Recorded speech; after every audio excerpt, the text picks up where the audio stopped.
Before today's topic, a quick disclaimer. The stories and data we share come from the states that we practice in and the experiences we personally had, which can differ greatly across our country and certainly the globe. This is not a professional advice show. So get comfy and let's discuss death.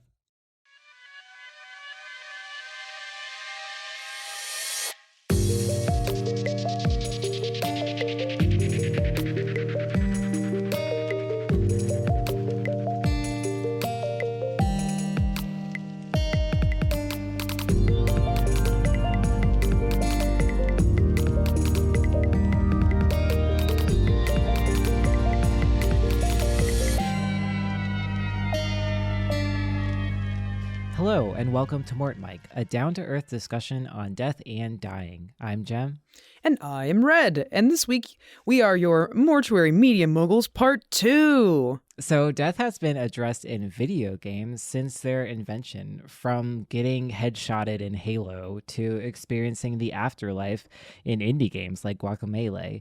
Death comes in all shapes and sizes, clearly, in video games, and we just can't get enough of them. This is a continuation from last month's podcast.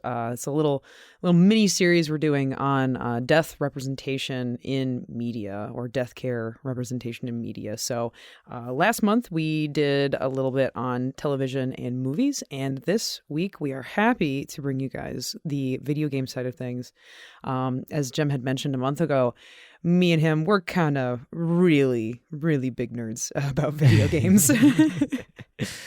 And there's so many really cool video games centered on death, especially like in the indie gaming world, as that's becoming like a huge thing right now, like indie developers and stuff like this. So very excited to talk about some of my favorites and some really interesting games that I have had my eye on for a long, long, long time. We have a lot of good stuff for you guys this month. So we kind of grouped everything up because there are like different like ways to talk about this. Like, is it death and grief? Is it death and the afterlife? So we kind of have these grouped up in a very cool way to kind of showcase all these specific types of things. So to start off, we are going to kind of talk about the selection of games that touch on the afterlife concept. So this range from embodying psychopomps like the Grim Reaper to, like Jem said, jumping between the world of the living and the dead, and so many more cool concepts. Like I said, death has been addressed in video games, since video games were around. One of the earliest games that has like a central, like hardcore theme of death and, psychopomps, as it were, is Grim Fandango, which came out in 1998. It's like a million years ago in video Believe it or times. not, there were video games back then. All 3 polygons worth. This is a super snappy and well-written point-and-click adventure that was actually released by LucasArts. And you live through the story of Manuel Manny Calavera, and he is a skeletal travel agent for the dead in the afterlife. And essentially, without giving too much away, there's some shady happenings that happen over the course of a few years, and Manny starts to uncover this like rigged system within the Department of Death that he works for. And you follow him further through his journeys of actually trying to upturn and make right this wrong that's been happening in his department. And there's so many cool, interesting environments that you travel through, and you meet this fun, quirky cast of characters with some of, like, honestly, the most memorable dialogue that I can remember, especially from a point and click. That's pretty impressive. You will absolutely immediately fall in love with Manny's sass from like the first mission. I have been really wanting to play this game for a while, and I have not been. I've been very busy, but this is like I don't know. I feel like it's like the OG, like the grandpa death video game. Like I feel like I have to play it. It's a classic. So it's cool to see that there's some like interesting dialogue, at least. I feel like that's pretty common with most games revolving death. The dialogue is very thought-provoking, usually. in this one more so in like the comedic stylings, which I appreciate that they were able to like work that in there. But I will say, it's just a heads up warning. Some of the puzzle like solutions will just absolutely piss you off. Like they are nonsense. But those aside, like it's a lot of fun. Highly recommend that to be one of your next games that you play. And it's available on like pretty much everything now. I think I saw it in like a Switch store even. So like you can play it on pretty much anything. Yeah, let's just make that clear right off the bat. I think almost all of the games that we're going to be talking about are available on Steam, and then a bunch of them are available on the Switch Nintendo store, I do believe. I'm not sure about being available on like Xbox or PlayStation, but definitely on Steam. A lot of them are on Switch. Yeah, actually, I don't think any of these are available on anything but those two, now that I think about it. Yeah. And then I also wanted to say, I wasn't going to talk about this game, but I played a game recently and posted a video about it on YouTube if you guys want to check it out, about this game called Felix the Reaper. And I think I've heard about that one. It's heavily, heavily inspired by Grim Fandango after hearing about you talk about it. But yeah, it's basically about this Grim Reaper. You play as a Grim Reaper and it's a puzzle game, but the puzzle aspects are that you're like orchestrating these deaths that need to happen because you're supposed to cause them because that's like your job within the Department of Death. And Felix is like in love with this angel or like life anti-Grim Reaper, like the life part of that. And it's just like a video game. It's a puzzle video game, but the story is kind of very similar. So it's kind of funny that's that really they're cool similar concept. in that way. Yeah. But along those lines of Psychopomps and the Afterlife, I mentioned it earlier, but Guacamelee by Drinkbox Games is another newer title by this indie developer as a luchador jumping from the land of the living to the land of the dead to save the Presidente's daughter. And I have not played this game, but I've watched it a little bit, and it's really interesting. It's very colorful, which I think speaks to the sort of Mexican culture, like afterlife, like with the sugar skulls and, all the vibrant colors and blah, blah, blah. They really do it really well. And what I do like about this game too is that some of the devs are, Latino and familiar with the culture. So I thought that they did a really good job. Yeah, I've been playing this one pretty religiously, and like anybody who has ears and will listen, I've been telling them about this game. It's a lot of fun. It's basically a Metroidvania style game, and like they mixed like fighting, like chain fighting stuff in it too. So you have like combos you can chain together, and like you utilize every button on the controller for it, and it's a lot. It's fluid. It's fun. There's a lot of good mobility in it.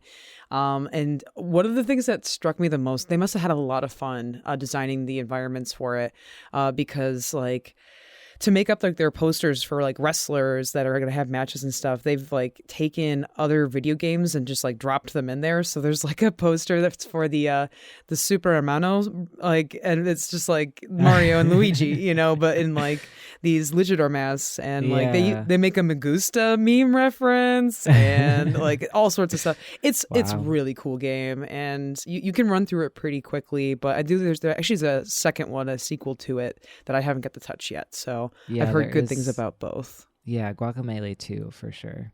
So continuing on that train of flipping between worlds, I bring you Flipping Death.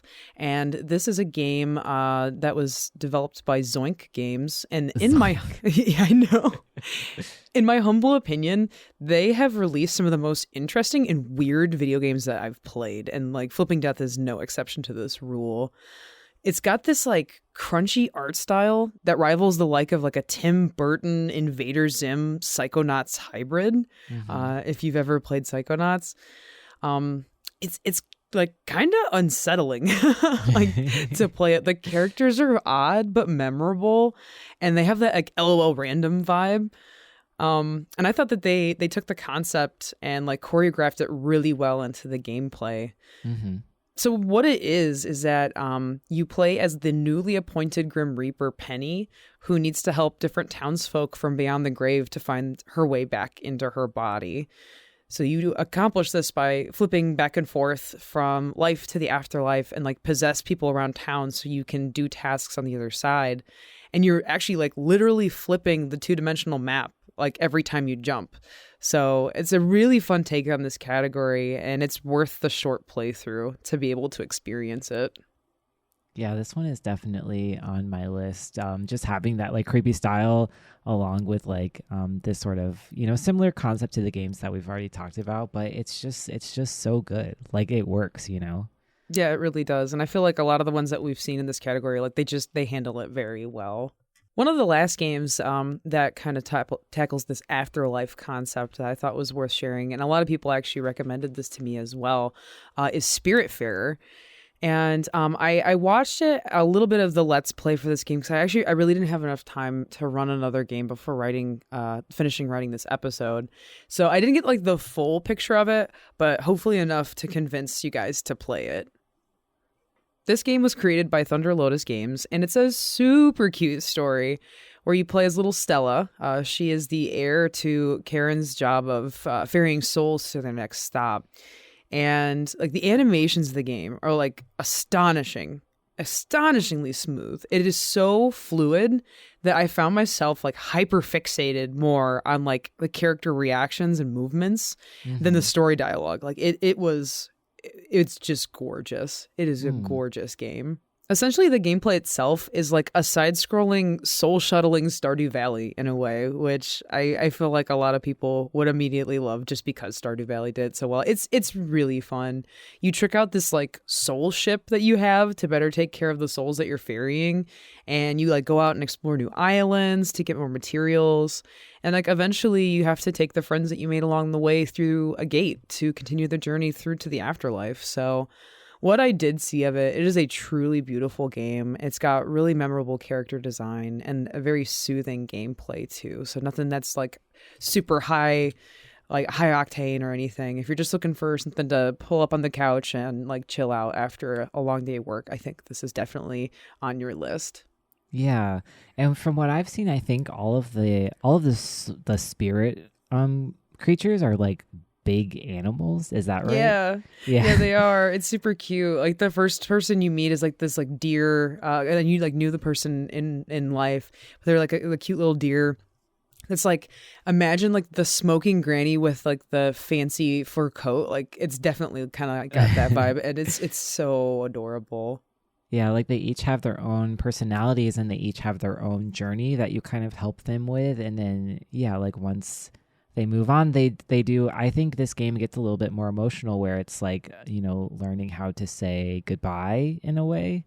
From what I've seen, like I have also not played this game, but I think it's definitely more dealing with the process of like dealing with death, like as an event that, you have to keep moving through.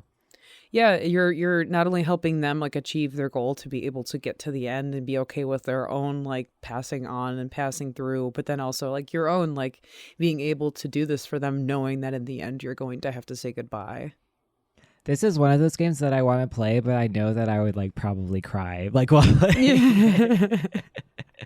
I gotta be careful about all those. Crying simulator. Along the lines of crying simulators, there are a lot of games coming out like really in the past couple of years that are really focused on the emotional aspects of death and kind of tackling, the fear of death or, what it means to have like a family member that dies or just like even like what might happen after or before. And a lot of these games are indie games, but they're all, beautiful in their own way. I actually honestly thought we wouldn't find a whole lot of titles that made you face death in this light, and I was pleasantly surprised at the incredible library that accommodates this.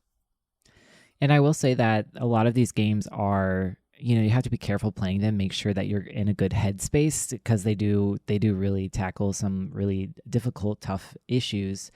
I have so many of these games on my list, but just to name a few, this game is called Before I Forget, and it's by Threefold Games, and you are playing as a lady with dementia. So you are putting together your life, going through, your residents like finding memories, putting together a life well lived is how they describe it, and kind of your journey, remembering, the past and remembering the life that you've lived, getting, I'm assuming in preparation for like an inevitable death that comes with this like terrible disease. And it's a short game, a short play, but it's really just kind of tackling these like really hard, themes of like dementia and passing away and stuff like this. In the same vein is a game called What Remains of Edith Finch. And this was a more popular game. It was on Game Pass, I believe, actually, which is kind of surprising, given like the theme of this game. But this game is about, it's like a death simulator. So it's about this main character's long historical family line, and you go in this like old family house and you kind of relive all the deaths of your like past relatives. And the deaths range from like, old age to like accidents to like, they even deal with infant death, which, can be hard for some people. And it kind of, just kind of like working through that family history and, working through like what death means to like the main character, and how to like honor your family in that way. So another good title that might still be on Game Pass. I'm not really sure, but it definitely was on there because I know a lot of my like regular schmegular friends were like, "Hey, did you play this game?" I was like, "What? No, how did you play it?" Another game that I'm really interested in, that kind of jumped out at me when I was going through this list is called That Dragon, Cancer, Cancer. And it's a game that was developed by two parents who had a child that passed away from cancer, like a kid, like a younger than 10 years old kid. So the game is essentially about like having a kid who is passing away from cancer, and what it's like living that life, and kind of like a memoir, but also like a telling through these parents' eyes.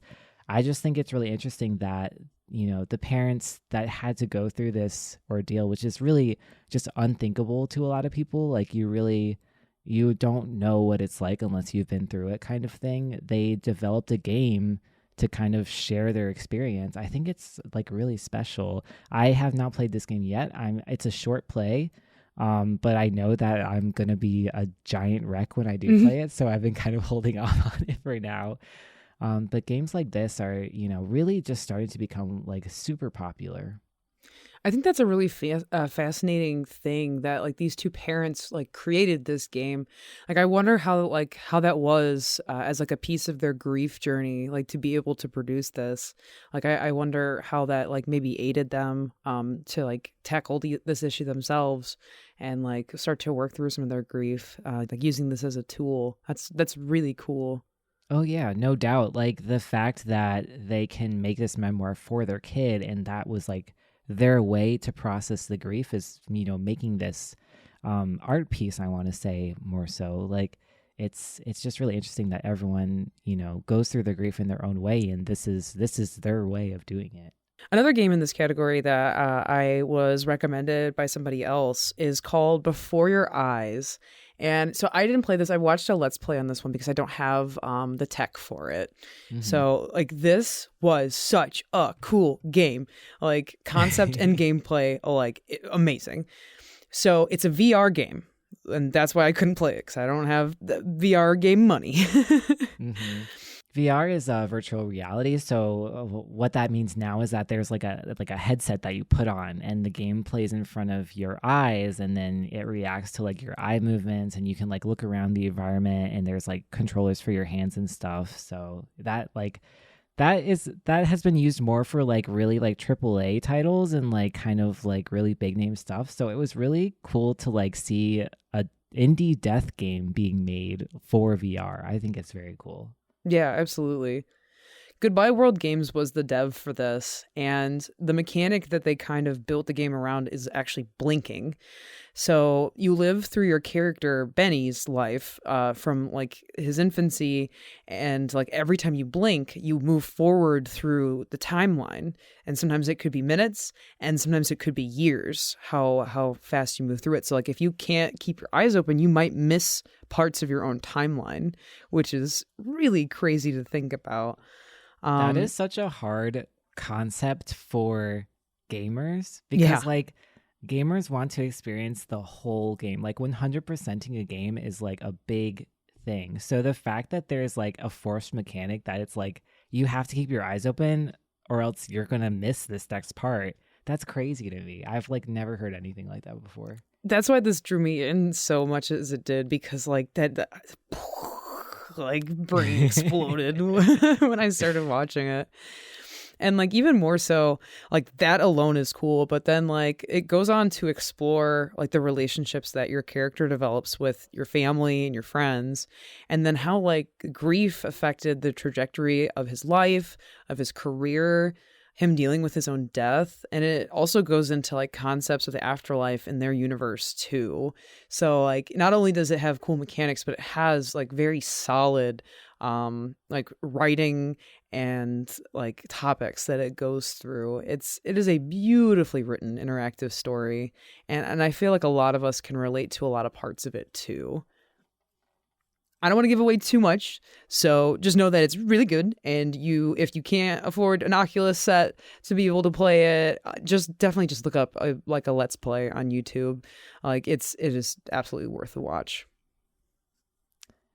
So to wrap up this category, I just kind of wanted to give more of a list for you guys to check out.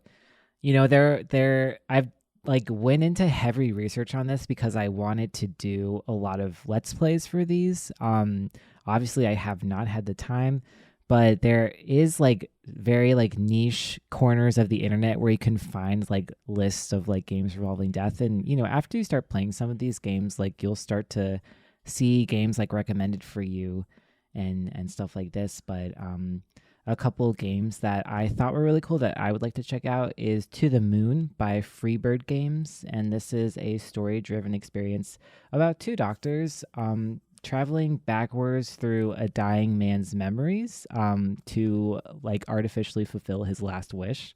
And I think this is like a pixelated kind of like adventure, like RPG type game, which is really interesting.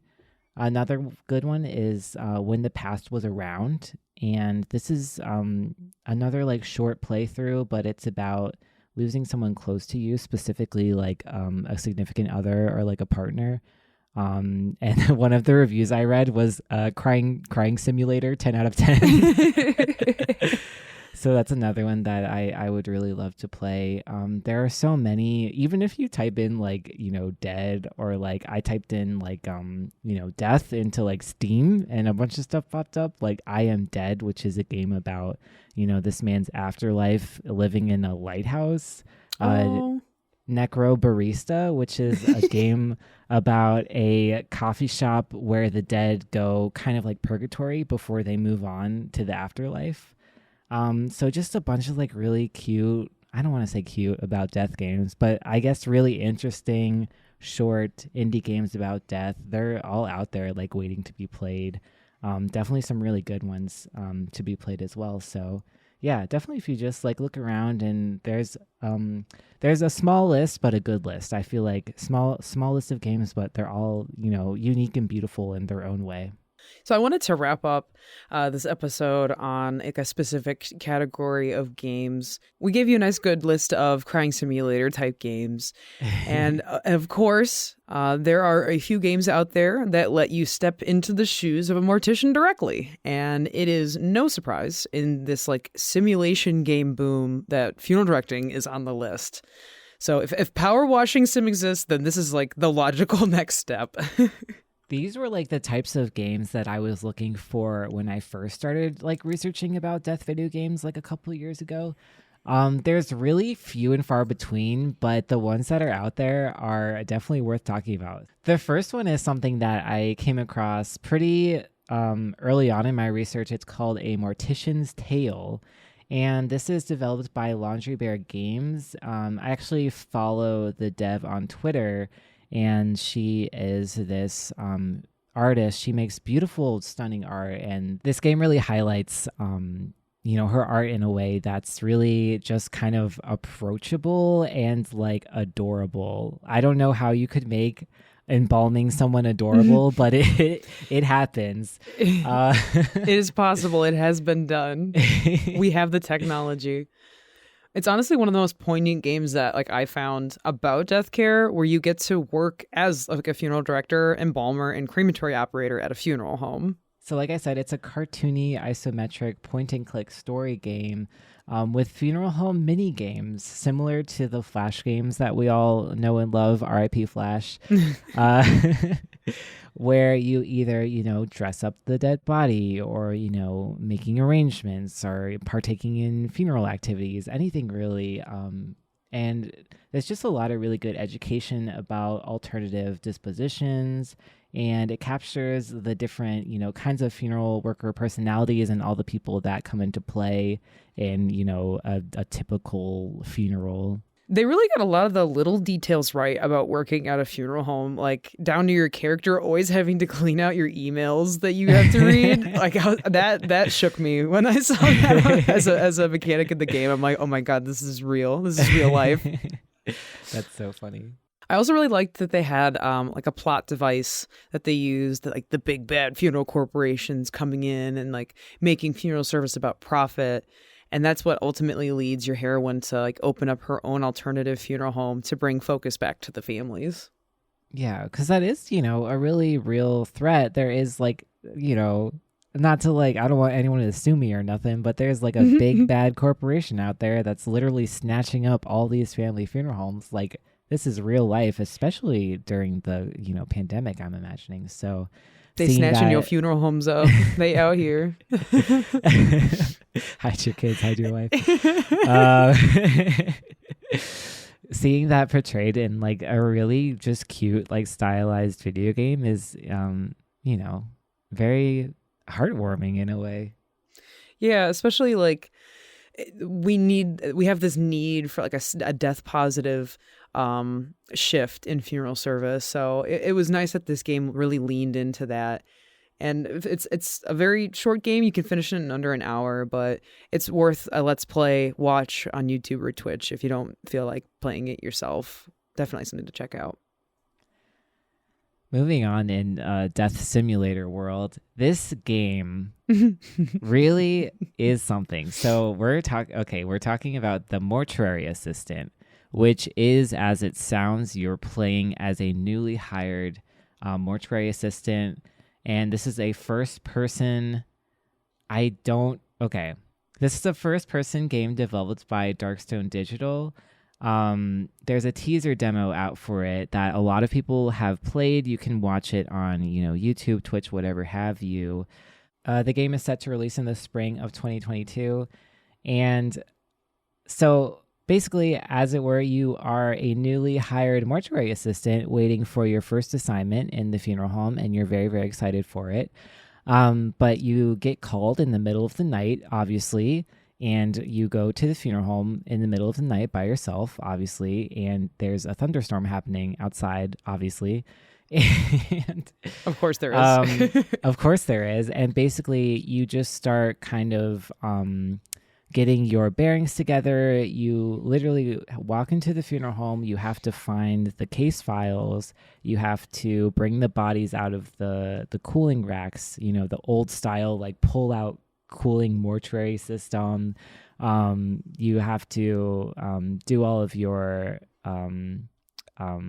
what is it called? External examinations. So you're looking for scars, you're looking for, tattoos, and then you start got to do that ocular pat down before you begin. Pat down. And then you start embalming these bodies. And the funny part along the way is that sometimes you turn around and there is a really creepy, naked white man standing in the doorway. Because that obviously happens at every funeral home. So basically what I'm trying to say is that this story kind of devolves into a horror game. So what starts as a funeral home simulator that is scarily accurate, honestly. When I was watching the playthrough, I was like, they got the trocar. I was like, wow. That I was pleasantly surprised about that too. Like their prep room design was like on point. And like I really it's not that I didn't expect much, but like horror games tend not to impress much past like the environments just like funneling you into a jump scare. So they're like they had to have worked closely with somebody that's in the field to design this game, because like the attention to detail, it's all there. It's very, very cool. There's like arterial clamps, and you have the formaldehyde pump, like the old fashioned, like really loud, like formaldehyde pump. Yeah. And then and I will say, like, as someone who watches a lot of horror games, and like I said earlier, jump scares get me every time. The jump scares are good. I mean, it's a little campy, I will say that, but I thought it was scary at some points for sure. I mean, you're in a funeral home by yourself and it's thunderstorming outside with these like very creepily animated dead bodies. I thought the dead body design was really good as well. I agree. Like they did very well with that, and like still in a respectful way. Like, you know, it's just it was well done. I thought it did make me laugh. I will say, like we're talking up how, you know, accurate this is and everything, but it made me laugh that like they have you put an incision like right into the neck of the body, and right next to that jugular. I was like, whoa, yeah, like right in there. Like you're supposed to do it like below like where the clavicle is, so you can easily hide it, but it's just like right on the side of the neck, and like then you slice like the center of the abdomen open for the trocar. It's just like that is wrong, but everything else though really good. Yeah, it was funny. There are a few things that it was like, you know, maybe they were developer decisions like made without consulting their funeral person, because obviously the funeral person on this, whoever did it or whatever, pretty accurate, pretty good, but there are some things where you're like, oh, not really close, but so, and it might have had to been changed just because like it might not look good in a video game to do it any other way. Like it might need to have been done to like facilitate that into a video game like play style, I guess. So yeah. I'll give them that. They took some creative freedoms to make it work. Sure. Yeah, so I will say, like, a step-by-step guide to embalming a dead body, like, this game is actually pretty good. But, you know, the scary, like, horror jump out at you aspects, I thought they were pretty good, too. I would be interested to see the full release of this game. But it's just a very funny thing that I did not expect. I literally thought this was going to be a simulator game, and it was for the first, like, 5 minutes, and then all of a sudden you turn around and there's a ghost, and you're like, oh, this is a horror game. I was not expecting that.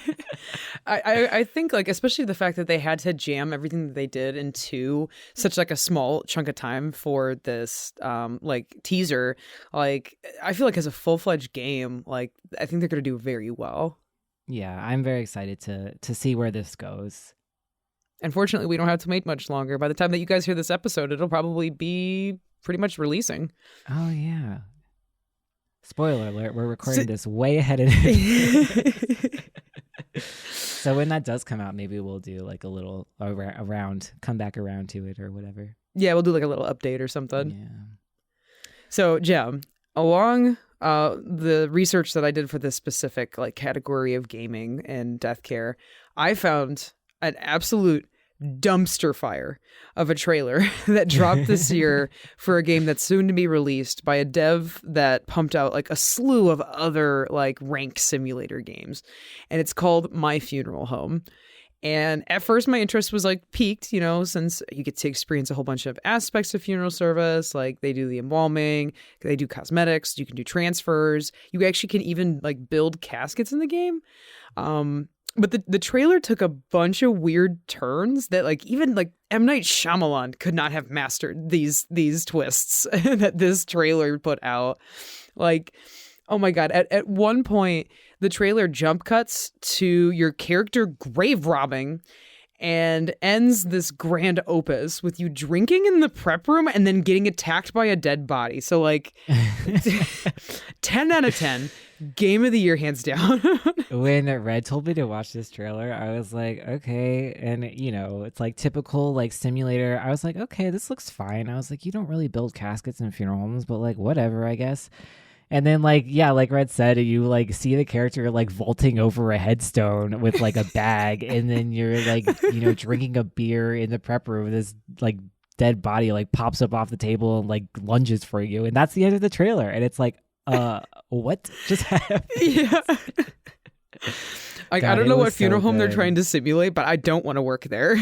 Yeah, this is where I'm like, okay, if this is a dev that's just pumped out a bunch of simulator games, this would be a very interesting thing to see, but it seems like they're taking it in a very interesting direction as well. So definitely go check it out if you can. It's called My Funeral Home. Just the trailer that's out there, it's like a minute of just like very riveting cinema that you won't want to miss, I'm sure. So we tried to touch on as many of the games as we wanted to and as we could, but you know, like I said, these games are coming out like as we speak. So I'm sure, especially, you know, with the pandemic and, you know, this like idea of more people being exposed to death than normal, I think we're going to be seeing a lot of games about death, dealing with, you know, hard emotional aspects of death, but also just kind of like weirdo funeral home simulators. Coming out in the near future. So we're very excited to, you know, keep up with this. And there's a lot of content out there for you to consume in the video game world while you're waiting for these games to come out. So all of these games that we mentioned, they're, like I said, all on Steam. A lot of them are on the Switch. Just check them out. They go on sale often. So they're cheap. They're short plays. Definitely, if you are looking for something to occupy like a night or two, take a dive into one of these games, and it's sure to be at least an interesting experience from other video games that you've played before. And that's all this week for MortMic. We'd love to connect with you guys on our socials, so like, follow, and subscribe to us on Facebook, Twitter, and YouTube at MortMic Podcast. It would mean a lot to hear your feedback, so please tell us what you think in a comment and drop us a rating on whatever podcast hosting site that you use. If you have any suggestions on some topics you'd like to hear about or burning questions you might have about death, shoot us an email at mortmicpodcast@gmail.com. I also want to give a huge thank you to our friend Marcin for the use of his song titled Deputies of Death, which he produced just for our show. You can check out his Bandcamp at marcinmusic.bandcamp.com. Thank you, Marcin. And be sure to tune in the first Thursday of every month for some more casual discussions on death. Thank you so much for listening. This has been MortMic. Bye. Bye.